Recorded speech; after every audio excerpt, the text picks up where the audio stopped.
Essa sala devia estar cheia, eu espero que esteja povo nos assistindo pela web, porque o tema é de profunda importância.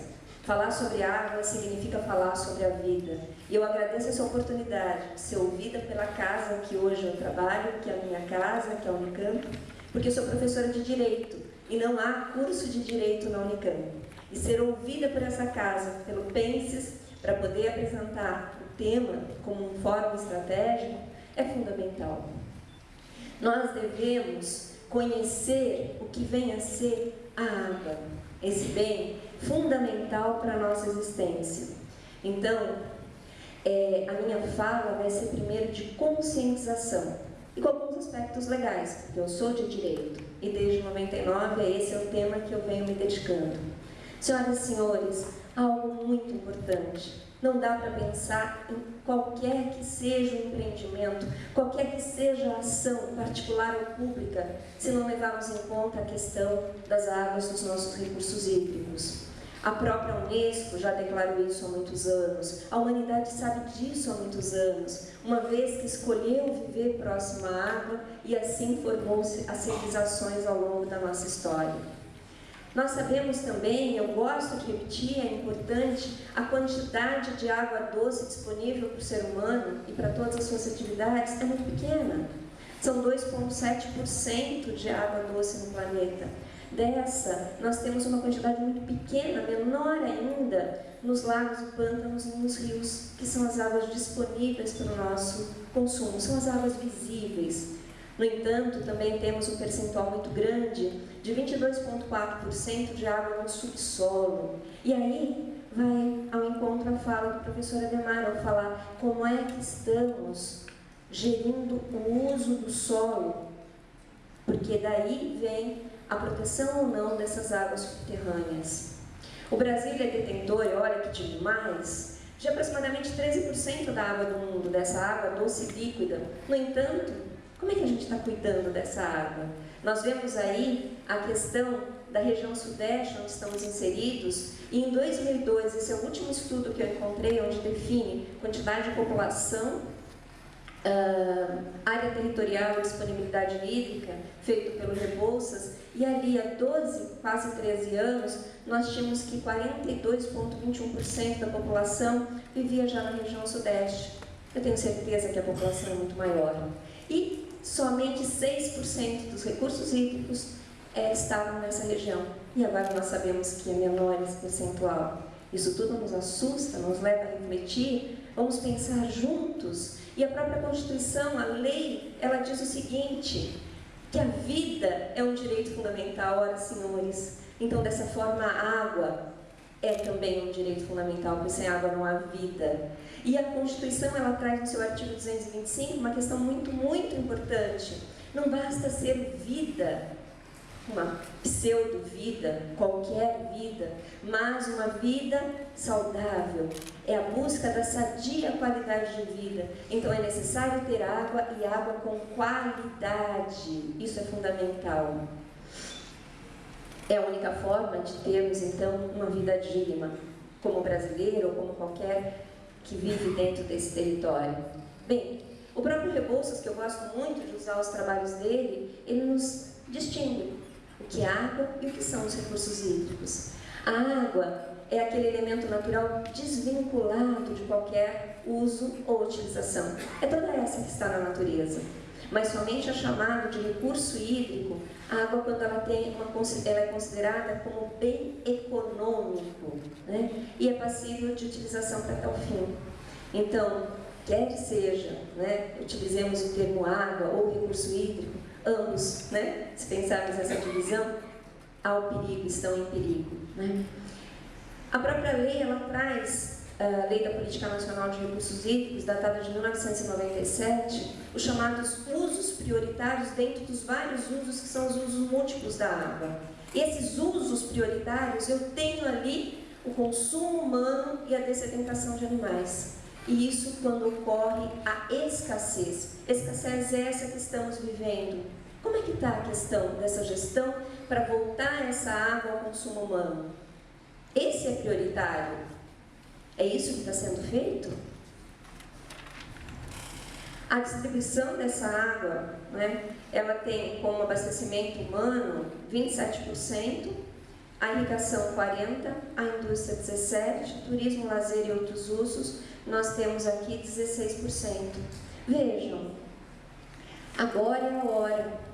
Precisamos de novas tecnologias para a irrigação, para o uso da água na agricultura. Precisamos de novas tecnologias para o uso da água na indústria. E, obviamente, aquilo que nós brasileiros estamos fazendo na nossa região sudeste, o uso adequado da água em razão da quantidade que nos é disponibilizada. É muito emocionante ver, ligar a televisão e assistir a quantidade de ideias que cada um dentro da sua casa está tendo para economizar água. O próprio Johnny falou já, com a chuva de ontem eu enchi tantos, né?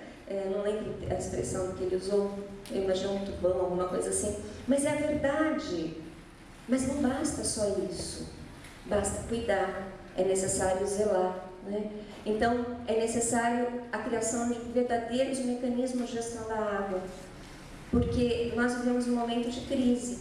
Nós temos uma lei que trabalha a questão dos conflitos, que traz a questão dessa gestão de forma descentralizada e participativa. O que é que você, o que eu, o que cada um de nós está fazendo nesse momento para essa questão dessa gestão que é descentralizada e participativa? Estamos participando efetivamente? Chega de ser mero espectador da vida. Não dá mais tempo. É hora de ser protagonista. Vamos agir. Eu vejo as pessoas, eu lembro ano passado, protestando, discutindo a questão política, ou então da passagem de ônibus, 20 centavos. Eu não vi uma bandeira ambiental. Alunos me escreviam, mandavam e-mail, WhatsApp, professora, vem para a rua. Mas não havia uma bandeira ambiental, não havia uma bandeira pela água. Água é vida, sem água a gente não pode nem protestar. Cadê a nossa bandeira? Há algum tempo eu fui numa reunião de um comitê e eu não havia sido convidada. Eu vi no jornal que ia ter reunião e eu cheguei. Quando eu fui entrar, havia uma fila enorme. E a hora que eu pedi, chegou a minha vez, eles me perguntaram qual a sua empresa, quem representa, e eu disse primeiro o meu nome. Procuraram meu nome na lista e não encontraram. Eu não fui convidada. E aí eu continuei, pode procurar que eu estou aí. Mas qual a empresa a senhora representa? E isso já gerou um tumulto naquele povo ali da abertura, do evento da inscrição. Procurando meu nome numa lista e outra, eu falei, o povo brasileiro. Eles sempre olharam, silenciaram, ninguém riu. Isso me emocionou profundamente. Pegaram um crachá e puseram, Luciana Cordeiro, empresa, o povo. E eu entrei, eu assisti, eu participei, eu fui povo. E fui povo que ouvi, fui povo que falei, porque eu fiz pergunta. E abriram alguns grupos para debate, e o povo participou. E eu falei, e o povo foi ouvido, porque no final do fechamento daquela reunião, sabe o que aconteceu? 2 das minhas propostas foram levadas ao final, para constar em ata daquela reunião. E eu não me identifico como professora de direito, eu não me identifico como advogada, consultora ambiental, Eu sou povo, como nós somos povo. Está na hora de tomar um papel de povo, e a água merece, né? A vida merece. E essa gestão nós sabemos todos, descentralizada, então todos participam, mas a unidade territorial é a bacia hidrográfica. Poxa, um território onde dá para ver o que está acontecendo. A vida, senhoras e senhores, a vida acontece na nossa cidade, no nosso município. É ali que a vida acontece. Dá para olhar do lado e ver como é que está a situação do lixo, a questão da água, do saneamento. Vocês estão fazendo isso? Como é que estamos fazendo isso? E aí, nós vamos ver que diversas, inúmeras são as fontes de contaminação da água. Inúmeras, né? A questão da mineração, da agricultura, dos automóveis, das indústrias, são inúmeras, que vêm afetando esse bem da vida. Eu não consigo entender, juro que eu não consigo entender, desde 99, quando eu comecei a estudar, como é que pode, se nós precisamos tanto da água, se somos tão dependentes, por que não fazemos nada?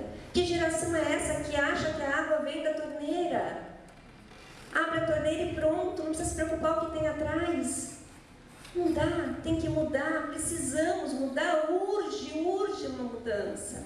E aí nós vamos vendo cenas como essa. E aí eu enxergo a água quando a minha rua enche. E aí eu xingo, e eu reclamo dessa água da chuva, essa bênção que vem do céu, não é? E reclamo, e reclamo, e reclamo.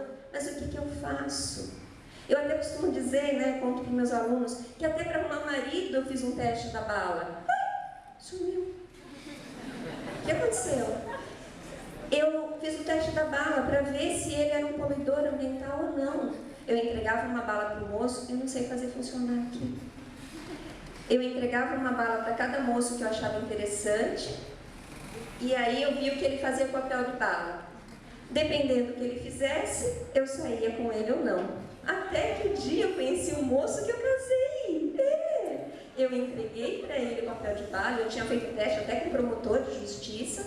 Eu entreguei o papel de bala e ele pegou, colocou no canto do bolso, continuou a conversa. E aí a gente conversou mais um pouco, e de repente ele pôs a mão no bolso, todo charmoso assim, pega o papel, olha, e caminhando ele vai, joga no lixo e volta, e eu, consegui! Encontrei o homem da minha vida.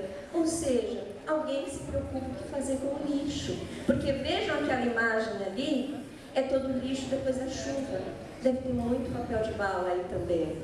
Isso tudo é importante. Parece risível nesse momento, mas é importante pensarmos sobre isso. Né? A questão do saneamento bem trazida também já pelo Ademar. Né? Como é que está essa questão? Vejam, nós temos 2 em cada 2 homicídios vivem em cima do próprio esgoto. Essas são as cenas da cidade. Cadê a nossa percepção ambiental? Não conseguimos mais olhar a paisagem? Vejam, a ocupação em áreas de risco, a falta de vegetação nas áreas de preservação permanente. Cadê o cumprimento da legislação, então? Se não temos consciência, então que se cumpra a lei, está ali. Mas isso também não ocorre. Se não bastasse, as minhas queridas águas subterrâneas, que é meu trabalho que eu venho desenvolvendo já há alguns anos, tem a questão dos vários usos, né, a ocupação do solo, o descuidado com as atividades que vai contaminando os nossos aquíferos, tão lindamente chamados de reserva estratégica da humanidade, mas que já estão comprometidos em grande parte desse país. E aí vem a coisa mais triste, os cemitérios. Vejam, meu pai dizia o seguinte, não temos mortos. Eu sou de Mariporã, onde está a represa Paiva Castro. Ali a minha cidade foi alagada para construir a represa, e aí nós vamos ter que... Eu morava sempre em frente ao cemitério e todo mundo ria de mim.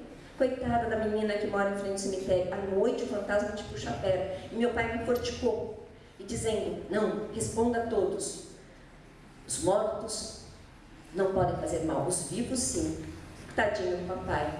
Disso não sabia, mas os mortos também podem fazer mal para o meio ambiente. Depois o nosso catapinda, o necrochorume, que vai gerar uma contaminação do solo. Há diversos estudos, né, na má construção de cemitérios em todo o Brasil. E voltamos à escassez. Depois dessa breve mesmo, esse breve exercício de conscientização, nós vamos falar que menos de 500 metros cúbicos habitante ano significa escassez. Estudos já mostram que nós temos uma disponibilidade muito inferior a isso. E quando falamos de escassez, nós temos 4 viés a serem discutidos. É a escassez política, sobre o viés da questão política, e aí vem as decisões essas que interferem sim no planejamento, nos estudos feitos pelos técnicos, e isso é sério.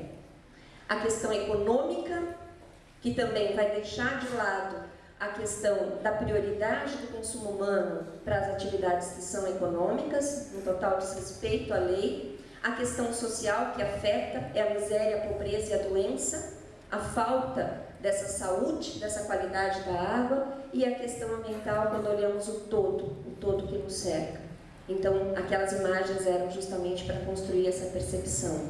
E nós, já há alguns anos, foi anunciado que na Grande São Paulo já havia uma disponibilidade de 250 mil litros, habitante ano, e no PCJ 408. E no Oriente Médio, 450 mil litros. Desde a minha infância eu sempre ouvi falar que lá faltava água. Senhoras e senhores, podemos afirmar, aqui falta água. Vivemos, a nossa situação é pior que no Oriente. Aí eu encontrei, pesquisando uma linha do tempo sobre a questão da cantareira, da escassez, que em 2003, 12 de 10 de 2003, nós teríamos água até 2010. E o que foi feito? Aqui está o sistema cantareiro, né? Muito bem planejado, mas ele foi feito para a década de 70, dimensionado para aquela população, para um X anos, mas o aumento populacional foi muito grande, né? Na nossa região. Aqui o esquema, essa linda represa, né? O sistema cantareiro, são formados por várias represas, e aquela mesma imagem, um trecho ali. Em 2003, eu fui na represa em Piracaia, estava seca, e nós, no ato simbólico, fizemos um abraço, né? Um grupo muito grande deram as mãos, nós tiramos uma foto do alto, foi lindo. Já havia um anúncio de que a seca viria, né? De que essa escassez chegaria. Aí eu achei uma foto linda, a represa de Bainha, muito bonitinha, e lá embaixo, no dia 20 de 11 de 2014, seca. Né? É óbvio que está chovendo, já melhorou um pouquinho a nossa situação, mas é para pensar e refletir. Aqui algum dado, né, quando começa o bombeamento do segundo volume morto. Aqui, no dia 18 de 2 de 2015, já tínhamos 8,9%, ainda não fechamos o segundo volume morto, não tivemos a reposição dessa água. Alguns dados da crise da água, alguns números, né? Dia 11 de março, tínhamos 15,6%. Dia 16 de março, ontem, 15% foi anunciado, né? E nós temos aí que ela se recuperou, mas ela não chegou ainda a poder já repor aqueles chamados volumes mortos que foram utilizados. Outra questão importante, eu não posso falar de qualquer recurso ambiental, de qualquer bem ambiental, dissociando dos demais elementos da natureza. Então, sem vegetação não tem nada. E esse é um estudo da SOS Mata Atlântica que mostra como é que está a questão da vegetação nessa área do sistema cantareira. Eu sou de Mariporã, nós temos uma enormidade, centenas e centenas de loteamentos clandestinos, né, só na minha cidade. A situação é grave, as pessoas, 80% do município é área de manancial. Nós tínhamos uma terra lá que vendemos recentemente, que sempre brotou água, nós tínhamos 3 nascentes, toda a vizinhança se servia dessa água, secou absolutamente tudo, né, toda a região, mas uma das questões sérias não é só a climática, mas também a ausência da vegetação. Né? Estudos já mostram, né, que os rios voadores, eles existem, são importantes, e é importante que se analise essa questão em conjunto. E aí nós temos que esses rios aéreos vão trazer água da Amazônia para a região sul e sudeste. Sem a vegetação, sem a floresta lá, a água também acaba. São questões sérias que eu estou colocando para debate, para discussão e para um olhar técnico. Como eu disse, eu sou do meio jurídico e a questão legal eu não quero ser enfadonha ao trazer isso, né? Nós temos também a suspensão de outorgas, ou seja, da autorização do uso da água dos rios superficiais da União, dentro da nossa bacia, como também da água superficial e subterrânea, por portaria do DAE também na nossa bacia. Aí nós temos uma proposta, né, para o colapso da cantareira. Essa proposta é trazer água do Paraíba do Sul para cá, quer dizer, tirar de um, esvaziar, né, você cobrir um santo, descobrir outro. E aí nós temos que, em novembro de 14, foi assinado um acordo a contragosto, obviamente, pelos outros governadores, para poder acudir São Paulo, permitindo a contratação. E a notícia do dia 14 é que essa contratação, que ia ser emergencial, no mesmos moldes das obras do PAC, né, teve um problema com a licitação. Problema esse que agora travou tudo e a gente vai ter uma demora muito maior para conseguir essa contratação. Senhoras e senhores, eu quero agradecer a oportunidade de falar com vocês Eu gosto sempre de trazer isso para pensar, né? Depois a gente discute lei. Nós teremos uma oportunidade de estar aqui, né? 2 dias discutindo esse tema, vários palestrantes de áreas técnicas e jurídicas que vão estar complementando esses dados que eu trouxe. E aí, só para fechar, se o professor Júlio me permite, quero fazer autopropaganda. Eu tenho 2 livros sobre águas jurídicos, um que fala da legislação de Política Nacional de Recursos Hídricos e outro de águas subterrâneas, a questão do uso do solo. E aí, agora que está nascendo a minha filhinha, que é a Clara, Gotinha d'Água, que agora em maio eu acho que está pronto, é um livro infantil, é lindo, muito bonitinho, para os filhos lerem e educarem seus pais. E uma cartilha, né, que eu estou fazendo, que é a cidadania para a água, né, um olhar para as águas e a ideia de construir uma cidadania, tornarmos verdadeiramente protagonistas nessa questão. Então, esses 2 eu acredito que em maio já está pronto, professor. Obrigada e um bom evento para todos.